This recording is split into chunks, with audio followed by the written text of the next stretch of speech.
It's hot as f.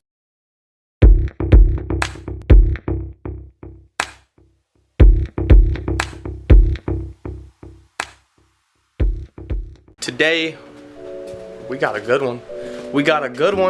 What we're doing is we're installing these bad boys. Y'all saw it on my story on Instagram. Wait. Are you following the Instagram? Follow the Instagram, link in the description, because you're missing the content before the content if you don't follow my Instagram. So follow the Instagram. We doing tie rod ends today. We doing the HardRace Super Outer Tie Rods, HardRace Inner Tie Rods. As you can see, there's only one in each box because I already did the passenger side. Just to show you guys, give you guys a little taste on what it looks like. So that's what it looks like. There is a big difference between the Super Outer Tie Rods and the factory tie rod, which is, there's two key differences. The first key difference is these mount. Upside down. So this is actually the tie rod. This is the knuckle. And I'll take you to the driver's side because it still has the factory tie rod in it. These mount upside down, and what that does is it helps with the suspension geometry. So when you lower a car, you push everything up into the fender well, which means your lower control arms are at a more severe angle, your tie rod ends are at a more severe angle, and your upper control arms are at a more severe angle.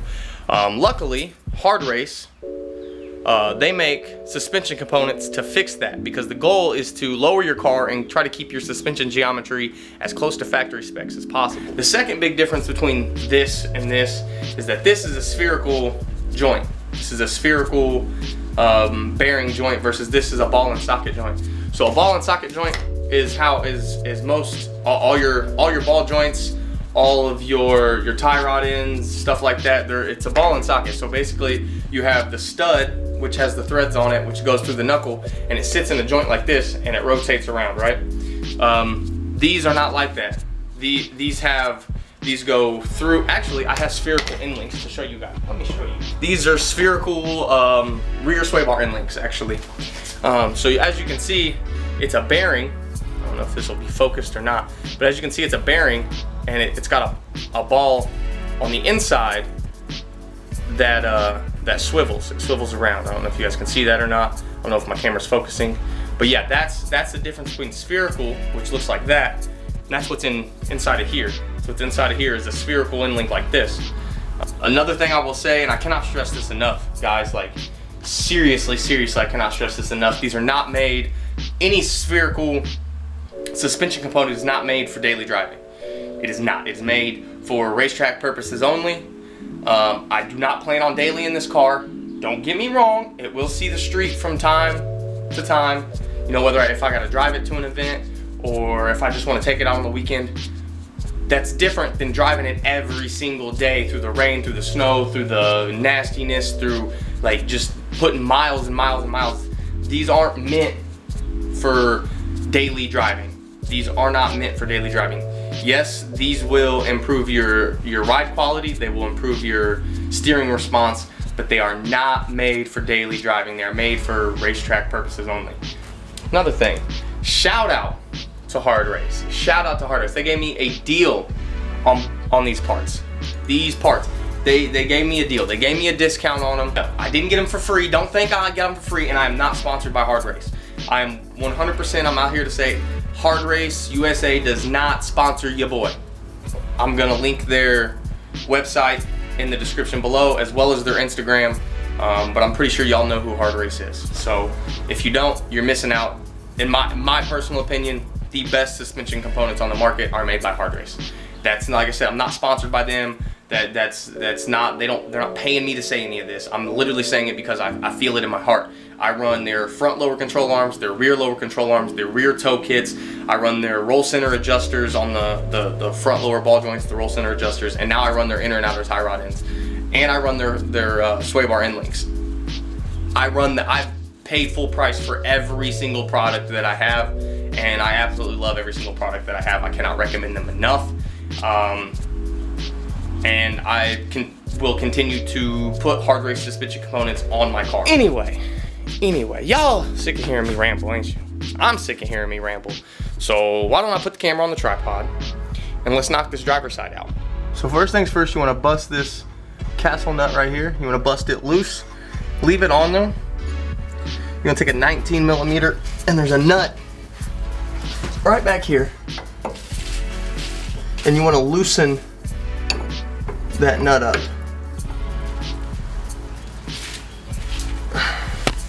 This is the pain.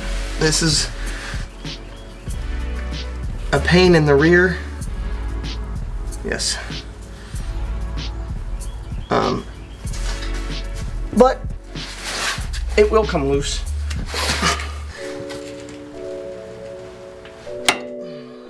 And it came loose. Maybe it didn't. I don't know. Okay, yes it did.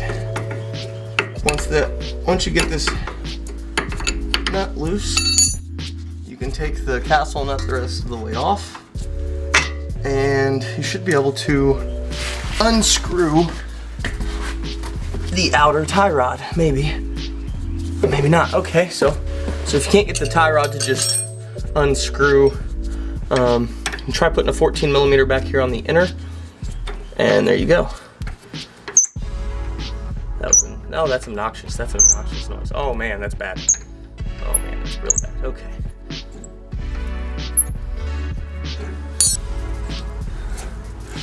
We're gonna get the boot off because I have boots to replace these, and you gotta get the boot off to take the inner off.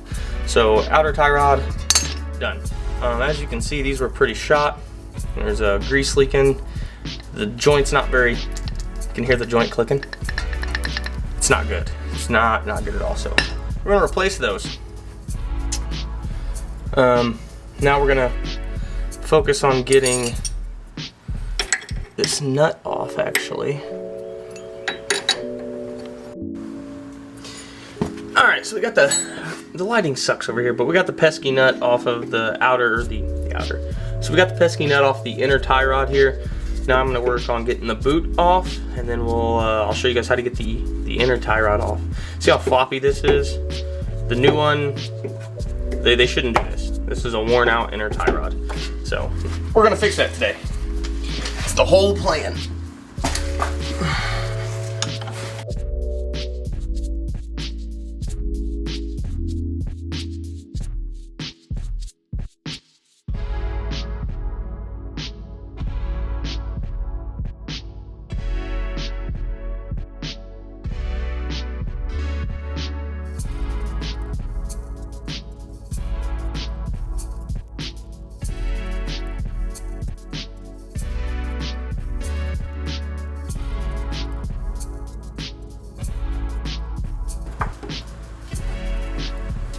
This is just a pain. It really is just a pain.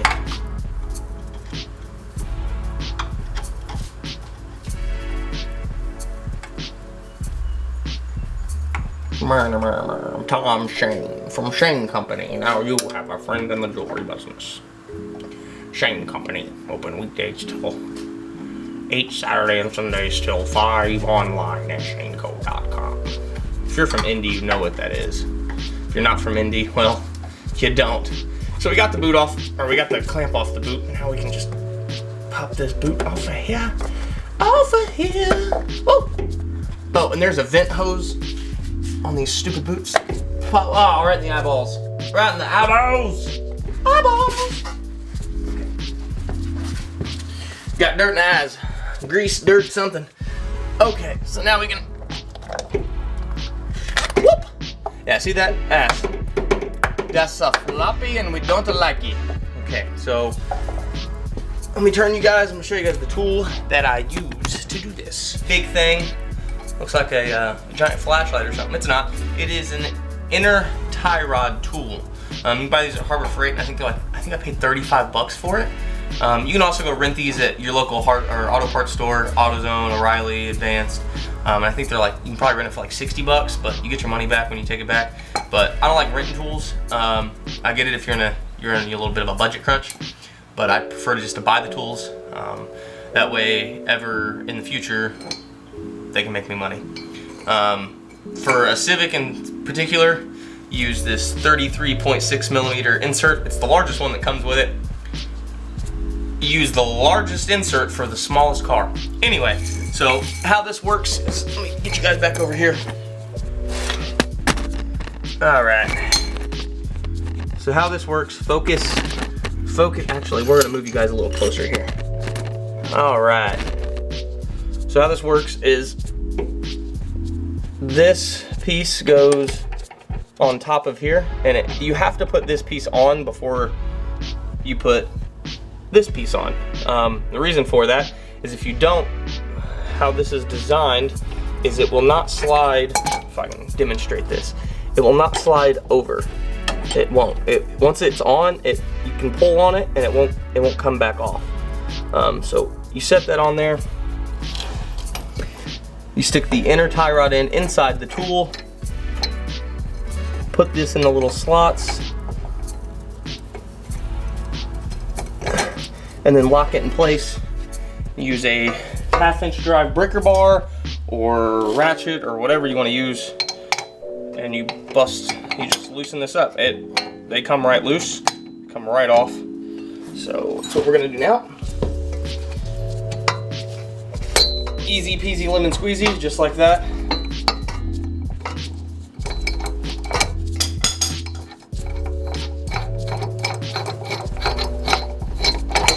Just like that.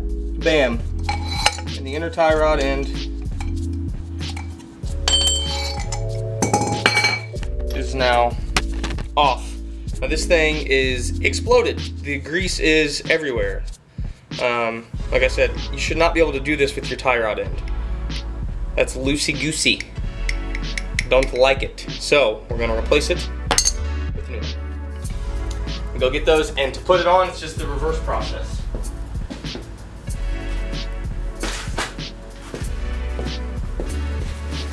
So to put these on, you take the nut off of this. We're going to start by threading this piece. Oh, wait. Before you do that, you gotta make sure you have the washer. You can't do it without the washer. Yeah, so make sure you have this little washer. This little washer goes over the threads, tabs up. If you can see these little tabs on the washer, right there. Those tabs go up. That's really the only way it can go. And then you thread this. Look, like as you can see, I cannot move. I cannot move this tie rod end. That's the way it's supposed to be. So we're gonna start by threading this into the rack and pinion.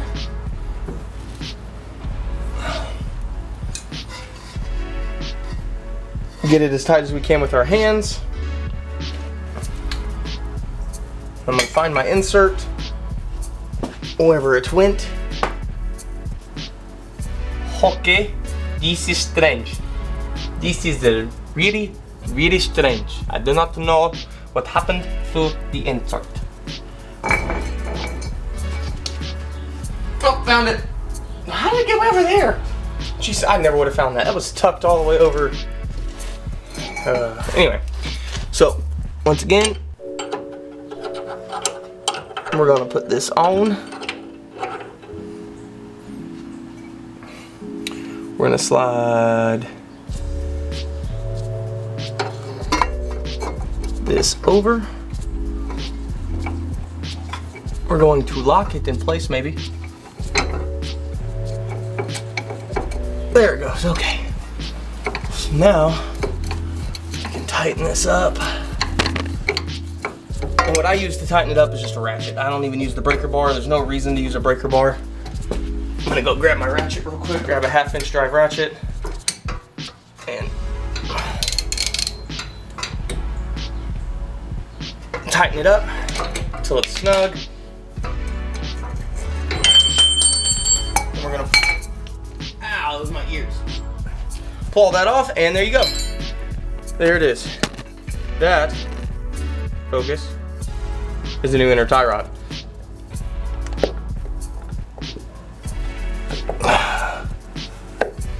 There you go. Now we can put this back on. I think I just cut my arm open. Nope, it just hurt. Whatever I did, it hurt.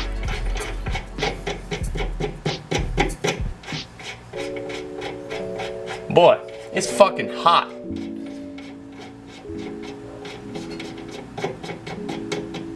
It's hot outside.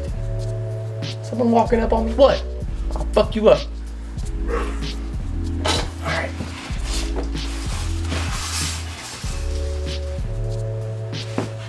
Oh shit. Okay. So, get back under here.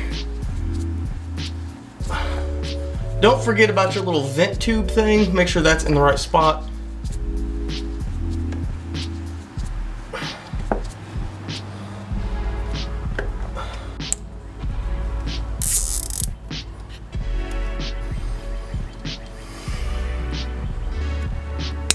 Clip the excess.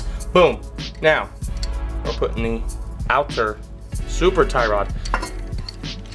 Take off your castle nut and washer.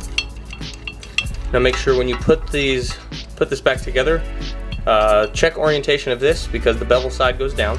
So you pull those off, then the rod comes out. That's weird. It's so weird to me. Set those down. I'm gonna turn this out of the way. We're just gonna start threading. Oh yeah. Oh, that's so nice. So nice. You just thread that on there like so.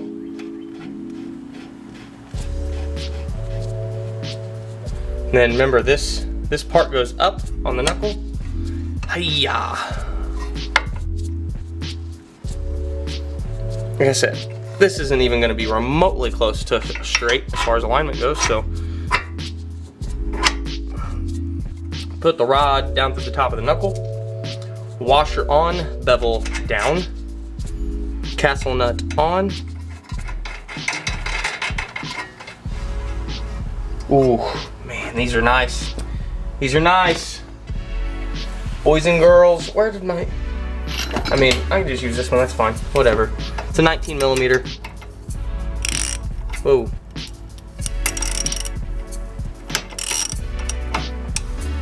You guys back just a little bit. I got some room here.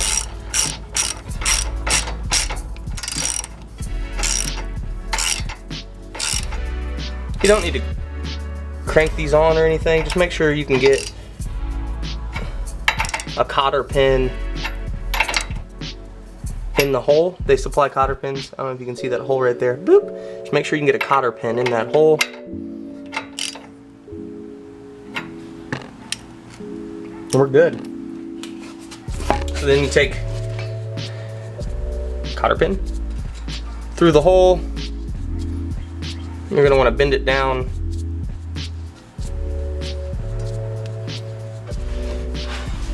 Those aren't coming out.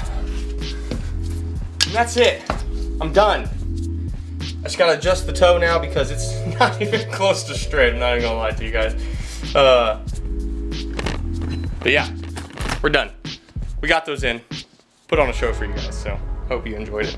Let's try something a little different. Just be my obnoxious self.